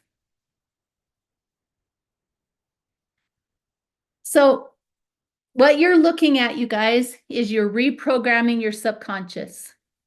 Okay? You're reprogramming your subconscious so that you can improve your identity. Your identity is up to you to raise. Nobody can raise your identity for you. You have to do it. So, what are you going to do? What step are you going to take because you were here today? Um, can I be vulnerable just a little bit longer? Are you guys okay with that? Just a couple more minutes of vulnerable. Um, okay. So I'm just going to tell you this. When you get stuck in a pit of, and I'm going to give you this free gift, and I hope that you will. Oh, there's two parts to it. So this right here, 3ke.to/prayer. That's the prayer webinar I did in November. So if you missed it, copy that. In fact, Adam, could you put that in the chat so they could click on it? I suggest if you need to improve your communication with your higher power, watch that webinar. Watch that webinar. So being caught in this valley of despair for a couple of months, I coming into this webinar, it was a little hard for me coming into this webinar because I was afraid that the voices in my head during that time were right, that I didn't have value. I was worried that I was not enough. And because I was worried about that, I was struggling putting this webinar together. I was struggling with some opposition to show up here today or to show up here tonight and share with you. So I will be honest. I I reached out to some of the people that I personally mentor and I asked them, what's it like to mentor with me? Can you just tell? I said, this is what I said. I said, will you send me a couple of sentences about what it's like to work with me? And I thought maybe one or two people would text me back, you guys. And I'm surprised at how many people messaged me. And I just want to share you with this. And my reason for sharing this is not by any means to tell you who I am or to tell you that I'm really cool or something like that. My purpose in sharing this is I want you to know if you get trapped in that spinny place of saying you're not enough, I was, and this is what other people would say. So if this happened to me, it's very likely that if you're being told you're not enough, the truth is the opposite. Does that make sense? So this is what one person said. And these made me cry when I got them. Because he said, Anne is a godsend. Her skill in asking empowering questions and revealing my blind spots is unmatched, truly a gift. If I had to capture the value of the last two sessions without using the word priceless, I'd say this: she set me free from a deeply limiting belief that was holding me back from stepping into who I really am, power, right here, right now. So these are from today, you guys. And these are appointments that I held when I was in my swirling darkness. I was stuck and not progressing the way I wanted before working with Anne. She's helped me to take steps forward while being completely non-judgmental and supportive. I now have hope that I can continue rising to new heights. I've had good coaches and mentors for 15 years. Personal mentoring with Anne has been the best experience I have ever had.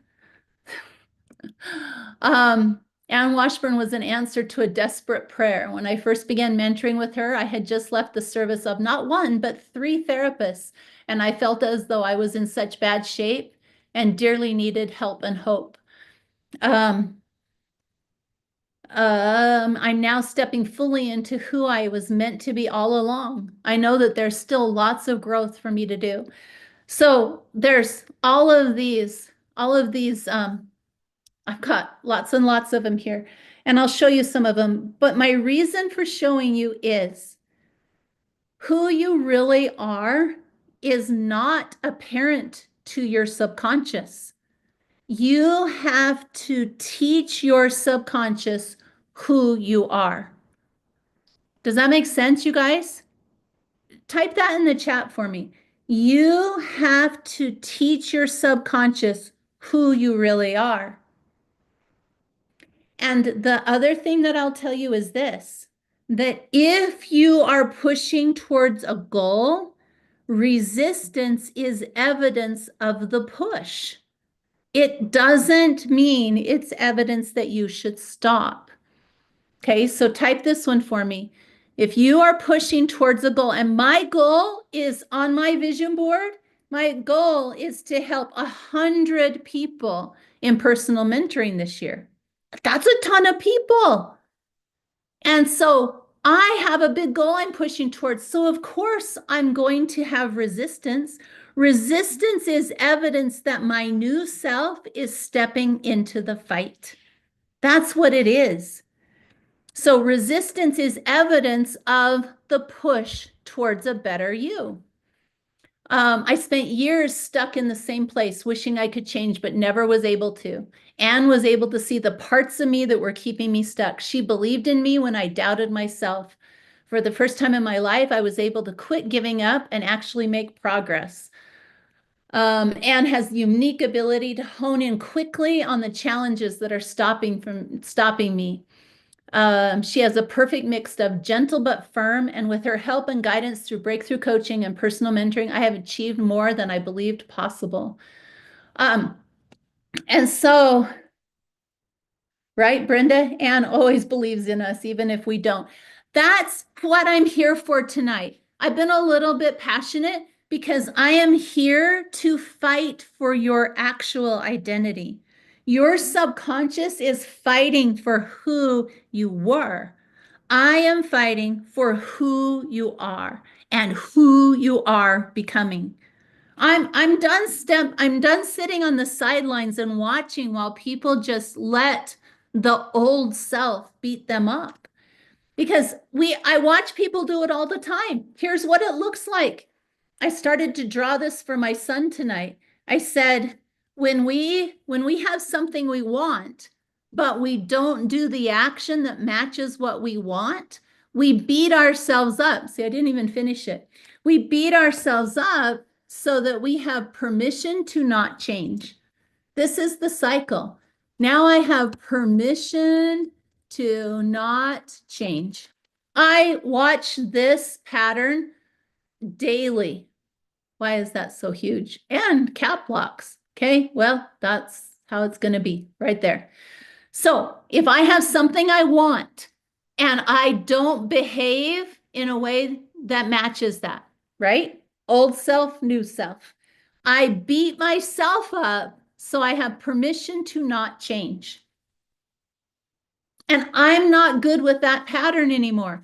So I'm here to fight for who you are becoming. Your subconscious is going to fight for who you were. You need someone to fight for who you're becoming. And I'm hoping you'll step into the fight too. I really hope you will. And if you want, and like I said at the beginning, often it's really hard when we're trying to do this fight to see it in ourselves. I needed these testimonials because I needed somebody that could see it in me. And that's what these testimonials were doing for me, was giving me a chance to see what other people see in me. It's okay to need somebody else to see what's in you. That's okay. It actually is. And so here I did it today, you guys. I'm like, I need to know what somebody sees in me. My husband is in across the country right now. He's not here, so I couldn't talk to him. My kids are at college. I could ask my cat, I guess. He's been sitting here next to me the whole time. But I needed to know. So I asked. You can benefit from having somebody that can look into you and help you see your amazingness, but also where you're stuck and cheer for you, because nobody can do it for us. Nobody can raise our identity for us.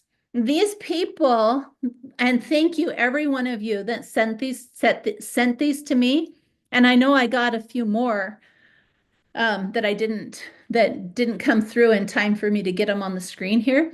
But every one of these people, they help me realize there's something in me that I can't see. So let somebody else see what's in you. It's valuable, you guys. And this is why I love the breakthrough coaching community.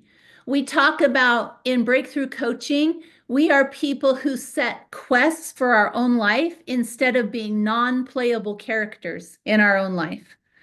Because you know what a non-playable character is in a video game, right? There's somebody who just follows a pattern and never changes from the pattern. Well, that's not us. In breakthrough coaching, we are following the full subconscious reprogramming program. We can use the word program twice in a sentence, right? Programming program. So we follow the full subconscious reprogramming. We're doing that. And we're cheering each other on, and we are not non-playable characters in our own lives. We stand up and set quests. We choose some of our own challenges. That's what a goal is we choose our own challenges. So this year, that's my goal. That's my goal. I want to have 100 people, 100 different people, brand new people that I get to mentor. I want to do that. So if I've mentored you before in group mentoring, I would love to work with you in personal mentoring. If you haven't been around for a while, I'd love to have you back. If you've ever thought about having a personal mentor, oh my gosh, you guys, if you've never had a personal mentor, it's It is a new, powerful experience because what a personal mentor does is believes in you when you doubt yourself. What a personal mentor does is says, hey, this right here, we got to interrupt that. Let's interrupt that pattern. Here's the steps. Go take this action and then be accountable and come back next week. And so when you work with me one-on-one, that is what we're going to do. We are going to help your identity baseline go up many points. We want to raise your baseline identity. And so if you've ever considered personal mentoring with somebody and you want somebody who's really good at taking all the information out there and specializing it for you, that's my superpower. I have, if you've never taken the Clifton Strengths Finders test, or if you have, then you know that we all have different strengths. And when people personally mentor with me, I have them take this Strengths Finders test, and then I teach them about their strengths and their temptations that are used against them. But I'll just tell you, my top strength is individualization, which means I take all these tools and I cater them for you. I'm really good at it. And I only say that because I'm stepping up to the fight for your identity. Even if I'm stepping up before you, I'm doing it right now. So I would suggest you book a call with me because I'm highly motivated. I'm highly motivated. And I opened up my calendar to have room for 5 new personal mentoring clients. I've never opened it up for that many people at one time. Okay. So you guys, the world is trying to pull us to pieces. It's not okay. So if you want to have a personal mentoring coach this year, reach out to me. I'm willing to go through the hard things to be ready to support you in fighting your resistance. So enough said. But okay, one more thing said. The people who personal mentor with me, they also get to be in the breakthrough coaching program the entire year that they're mentoring with me. So the entire time they're mentoring with me, they get to be in the breakthrough coaching. And breakthrough coaching is this powerful community where we are helping each other not be non-playable characters in our life. We are reprogramming our subconscious, and we're doing it every single week. Every single week. And so we have 14 weeks of live trains. I show up every Monday, even when I was in my dark place. But now I'm getting out of it, and I'm a lot of energy. So come. Take some of my energy home with you. There's 6 pre-recorded modules that you do to understand yourself, to interrupt your patterns, to upgrade you, to put systems in place, to understand your fears and the things that are holding you back. So if you haven't been in breakthrough coaching, oh my gosh, now is the time because it's on steroids right now. It really is. And so what I have for you is this breakthrough coaching. If you click on this link, because Adam will put it in the chat, right? Anne has helped me to identify who I want my new me to be, right? And the awareness of ways to define and see that. I love it.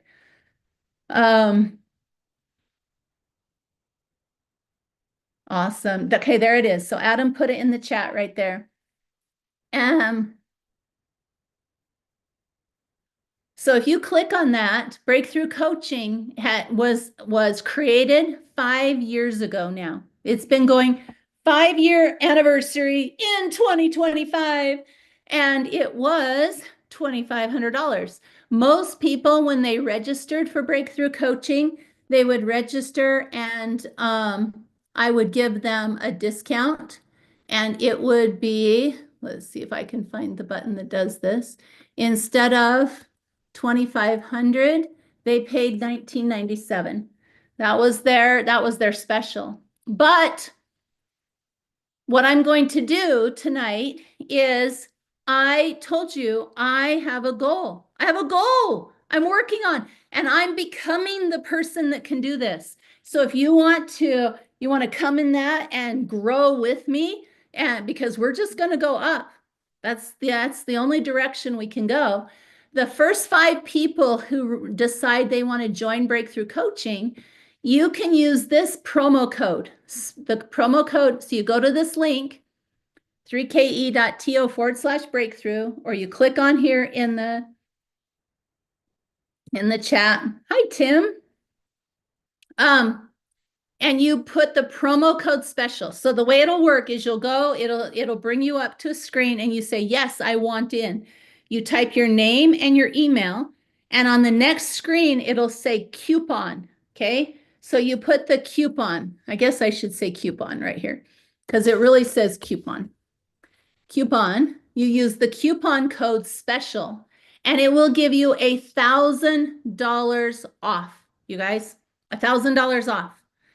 So if you want to be part of an amazing community for the next 14 weeks, I highly recommend you come be with people who are raising their identity, because the power of social raises everyone's identity. So if you have trouble raising your own identity, come be with people that are doing it on a daily basis. I promise you, you will not come out the person that you came in.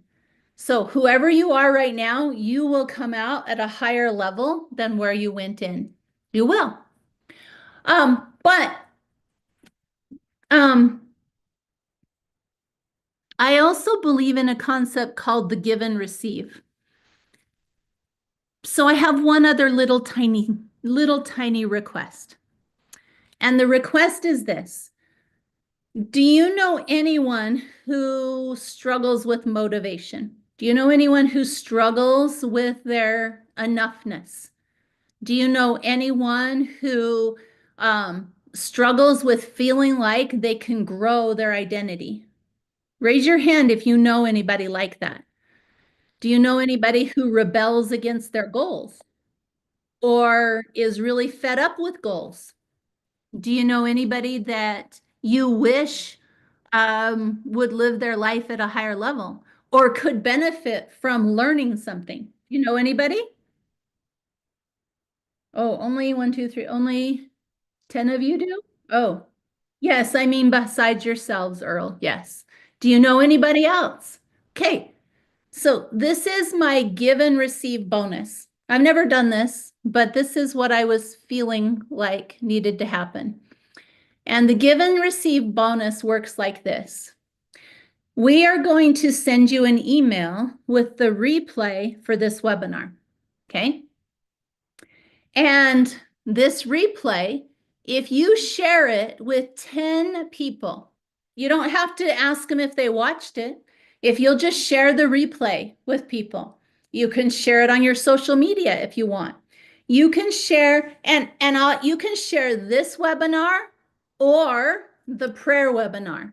Okay. So if I was too much to handle tonight, that's totally fine. You can share this one, the prayer webinar. So you can share that one with somebody, or my bonus gift for you tonight for being here is this right here. I have a webinar that I did a few years ago, and it's called the Busting the Myths of Motivation. And I watched it tonight. It's really good. I was taking notes. I was like, oh, this is good stuff. So you can share the prayer webinar, the motivation myths webinar, or this webinar. You have 3 options of webinars that you can go, oh, you know what? I need somebody. I know somebody who needs to hear this. You can share those. And when you do, so this is what I mean. I believe in a, oh, come on. In a give and receive. If you will help me with that, then I will, if you'll, I can't type and talk at the same time. Hang on. Motivation myths. Did I get that right? Motivation myths. Okay. So you can do this webinar or either of those. Okay. If you'll share those with 10 people, I am going to give you another bonus. I'm going to give you an extra $1,000 off of tuition. So if you're doing the math, it's getting really low in tuition. Why? Because I have a goal. And my goal is to help more people. Okay.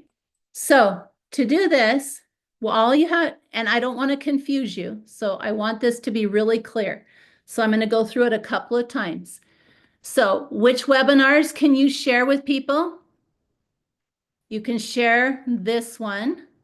You can share this one. You can share this webinar, and the webinar replay, this webinar replay will come, you'll get an email. Okay, is that clear? Any questions on what you can share?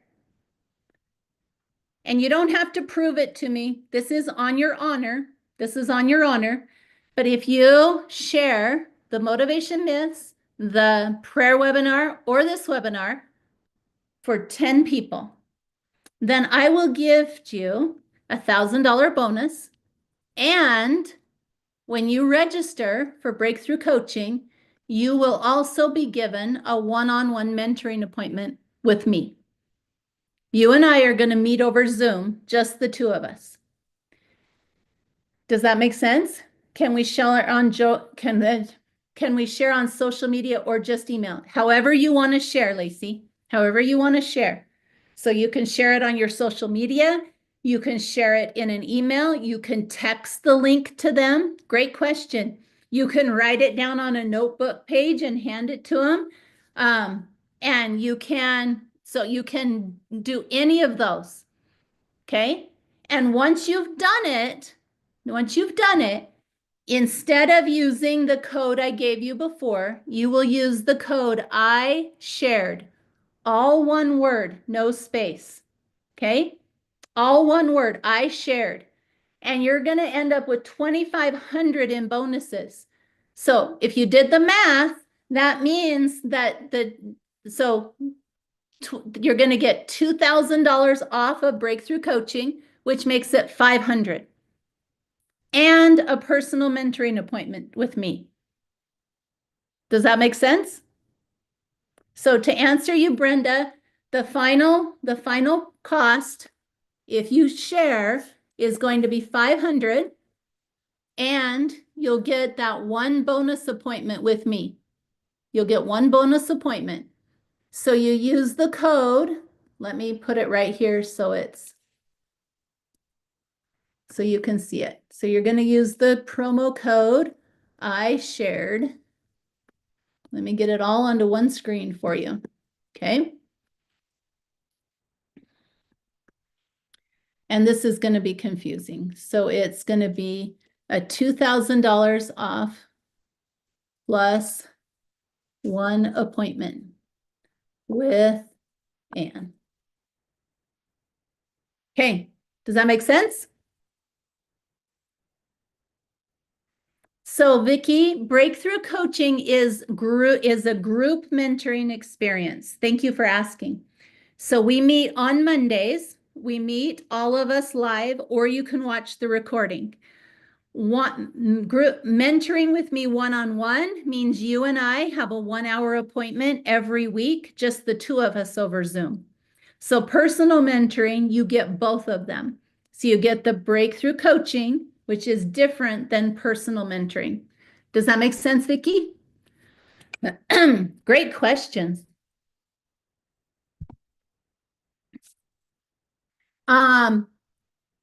Crystal, it's from 11 a.m. to 1 p.m. Mountain Time is what time it is. And it's recorded and posted to your account by the end of the day. So if you can't join live, some of us can't join live, and they watch the recording, but then you get to be part of our group community during the week. So here is the link, breakthrough. Okay, use the promo code I shared. You get $2,000 off plus one appointment with Anne.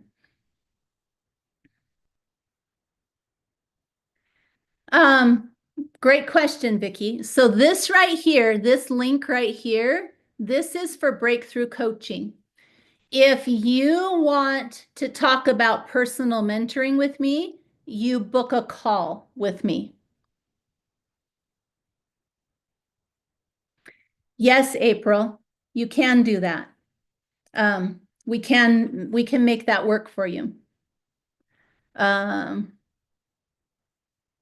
Yes, Karen can't join us live, so she's been joining with the recordings, and we keep them up. You can download them. You can download the recordings, and you can keep them on your own personal computer, but we keep them on the website for 3 weeks.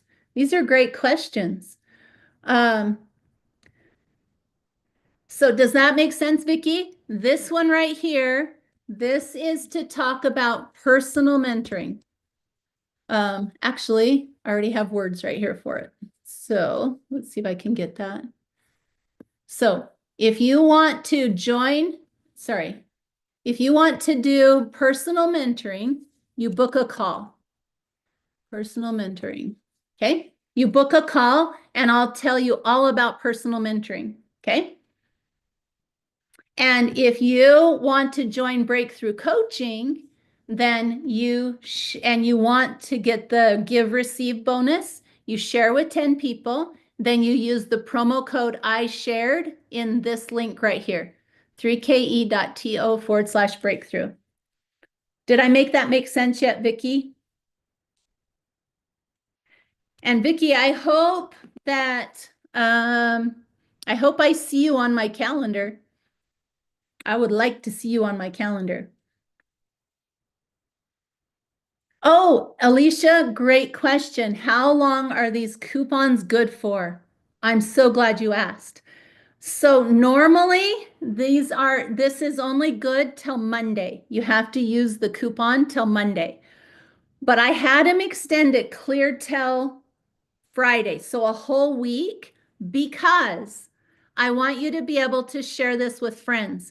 They can also do this. So if you have a friend that you want them to be in breakthrough coaching, they can also do this. They can watch or share the prayer webinar. They can put it on their social media. And when they do, they can use this link. So your friends can use it too. And it's good until February 28th.